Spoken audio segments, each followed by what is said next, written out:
Kamusta po kayo? Bago po ang lahat, first things first. Ang pagbasa mula sa unang sulat ni Apostol San Pablo sa mga taga-Korinto. Mga kapatid, sapagkat sinugo ako ni Kristo, hindi upang magbinyag, kundi upang mangaral ng mabuting balita. Ipinangaral ko nga ito, ngunit hindi sa pamamagitan ng pananalitang batay sa karunungan ng sanlibutan, upang sa gayoy hindi mawala ng kabuluhan ang kamatayan ni Kristo sa krus. Sa mga napapahamak, ang aral tungkol sa pagkamatay ni Kristo sa krus ay kahangalan. Ngunit sa atin na mga iniligtas, ito'y kapangyarihan ng Diyos.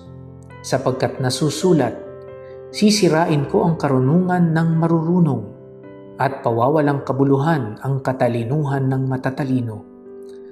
Ano ang kabuluhan ngayon ng marurunong, ng mga eskriba, ng mahuhusay na debadista sa daigdig na ito? Ipinakilala ng Diyos na ang katarungan ng sanlibutang ito ay kamangmangan, sapagkat ayon sa karunungan ng Diyos, hindi niya itinulot na siya'y makilala ng tao sa pamamagitan ng karunungan ng sanlibutang ito. Sa halip, minarapat niyang ang mga nananalig sa kanya'y iligtas sa pamamagitan ng mabuting balita na aming ipinangangaral, ngunit ipinalalagay naman ng sanlibutan na isang kahangalan. Ang mga Hudyo'y humihingi ng kababalaghan bilang katunayan. Karunungan naman ang hinahanap ng mga Griego, ngunit ang ipinangangaral nami si Kristong ipinako sa krus. Isang katitisura ng mga Hudyo at kahangalan para sa mga Hentil. Subalit sa mga tinawag ng Diyos, maging Hudyo at Griego, si Kristo ang kapangyarihan at karunungan ng Diyos, sapagkat ang inaakala nilang kahangalan ng Diyos ay karunungan, higit kaysa lahat ng karunungan ng tao, at ang inaakala namang kahinaan ng Diyos ay lakas na higit sa lahat ng kalakasan ng tao. Ang salita ng Diyos. Salamat sa Diyos. Ang pagdidebate ay nakakaakit.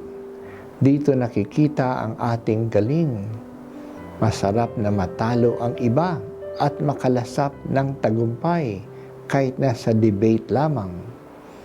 Mainit ang debate ng mga fans ng mga artista o ng mga basketball teams. Ibig natin ipakita na mas magaling ang ating sinusuportahan. Nandiyan din ang pagdidebate ng mga politiko. Madalas na uuwi ito sa panghihiya sa kalaban. Pero may nakukumbinsi ba dahil sa debate? Mas lalong umiinit ang ulo natin laban sa kalaban. Kaya wala ring patutunguhan ang pagdidebate, lalong-lalo na pagdidebate tungkol sa relihiyon. Hindi tayo makakakumbinsi sa mga tao na kumbinsido na sila ay tama sa kanilang paniniwala. Kaya sinabi ni Pablo na siya ay dumating hindi upang magpahayag ng katalinuhan ayon sa mundo.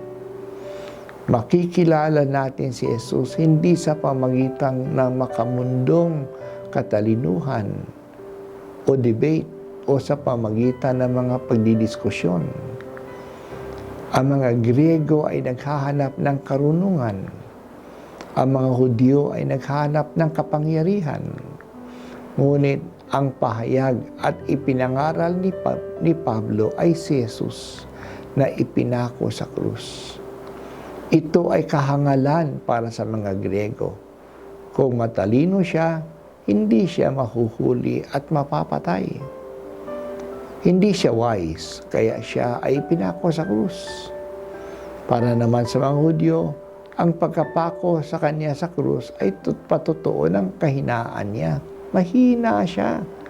Kung siya ay malakas at may kapangyarihan, makakataka siya. Pero para sa ating mga pananampalataya, si Jesus na nakapako sa krus ay ang karunungan ng Diyos at ang kapangyarihan ng Diyos. Karunungan ng Diyos, nakakapasok ang pag-ibig ng Diyos sa tao, hindi sa pamamagitan ng kanyang utak, kundi sa pamamagitan ng kanyang puso. Dito pinatotohanan ng Diyos ang kanyang pagmamahal sa atin. Siya ay namatay para sa atin. Tayo ay kumakapit sa Diyos dahil sa mahal niya tayo. May ilang mga tao na attracted sa karunungan o sa katalinuhan ng Diyos. Pero ang karamihan ay attracted dahil sa kanyang pag-ibig sa atin. Si Jesus na nakapako sa krus ay tanda ng kalakasan ng Diyos.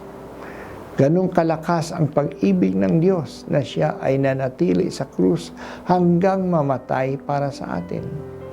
Hindi ang pako ang nagpanatili kay Jesus sa krus, kundi ang kanyang pag-ibig sa atin.